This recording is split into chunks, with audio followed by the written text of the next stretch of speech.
You're watching One TV. This is News at 5. I'm Yanni Moutsios. These are the top stories. Households and businesses will receive an extra power bill subsidy amid the energy crisis, Industry Minister Skrekas announced. More than 350 million euros will support those in need in an attempt to counterbalance rising energy prices. Saved by the bell, just before Europe freezes, Japan agrees to supply part of the LNG imports amid Ukraine crisis. Nikos Dendias is set to meet Sergei Lavrov next week in Moscow. Developments in Eastern Europe and bilateral relations are hot topics in the agenda. Stathis Panagotopoulos, former TV host, receives 5-year sentence in prison for breaching privacy laws after posting porn footage online without the consent of his ex-girlfriend.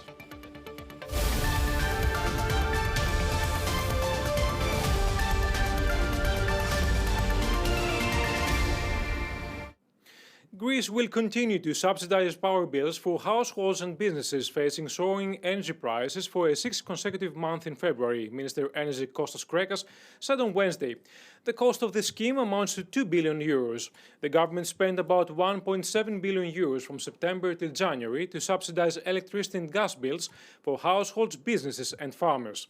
Starting in September, Greece offered a power bill subsidy of 9 euros a month for the first 300 hours consumed in a month.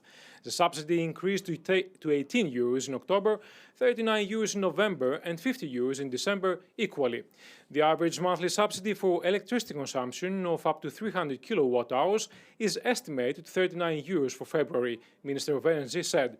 Revenues generated from carbon emissions will fund the subsidy in February, though further additions may come from the state budget if conditions deteriorate, Finance Minister Christos Taikouras said during an interview in the public broadcaster ERT on Wednesday.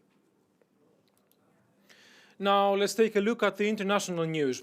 Secretary of State Antony Blinken spoke yesterday with his Turkish counterpart Mevlut Çavuşoğlu amid the crisis in Ukraine. Secretary Blinken and Foreign Minister Çavuşoğlu discussed ways to further coordination and NATO unity regarding the threat of further Russian escalation and aggression against Ukraine.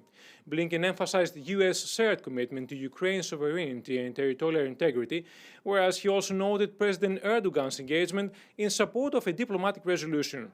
Secretary Blinken and Mevlut Çavuşoğlu exchanged views on the ways Turkish-Armenian relationships could be normalized with the support of the USA.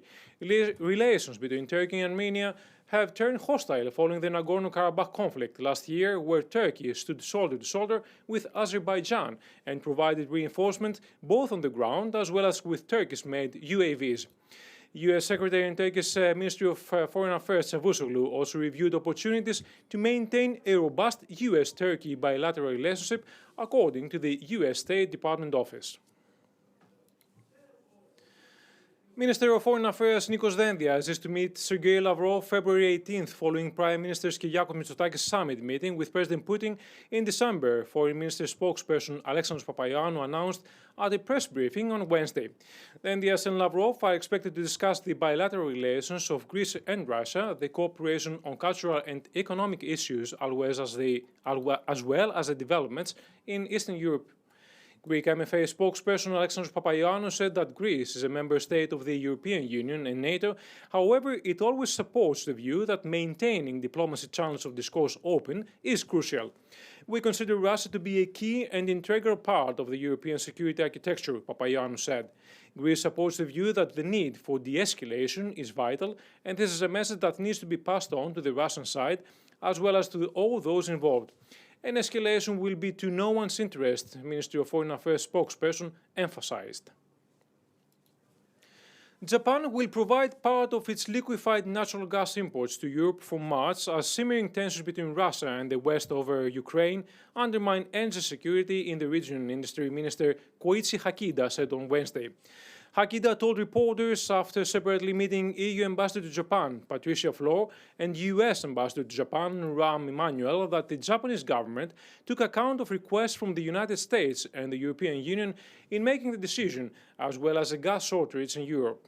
The government is asking Japanese companies involved in the LNG business for their cooperation even beyond March, Hakida said. Japan, a major LNG importer, will secure enough supply for domestic needs before assisting European countries facing the threat of disruptions to their gas supply from Russia in the event of an incursion by Moscow into Ukraine, according to government sources. With about 40% of Europe's import of LNG coming from Russia, the United States has asked Japan to extend energy assistance to ensure stable energy supplies in the region during the winter. Former TV presenter and music producer Stathis Panagiotopoulos received a 5-year imprisonment with suspension of sentence in court today after being charged with revenge porn activity online without the consent of his ex-girlfriend. Panagiotopoulos has also received a €10,000 fine, whereas he has been forbidden from leaving the country.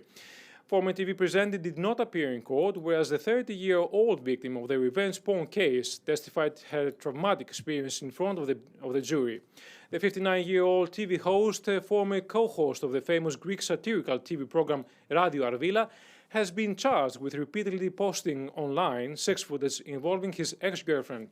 Panagiotopoulos expressed his remorse, claiming that he made several attempts to offload any footage, seeking expert advice.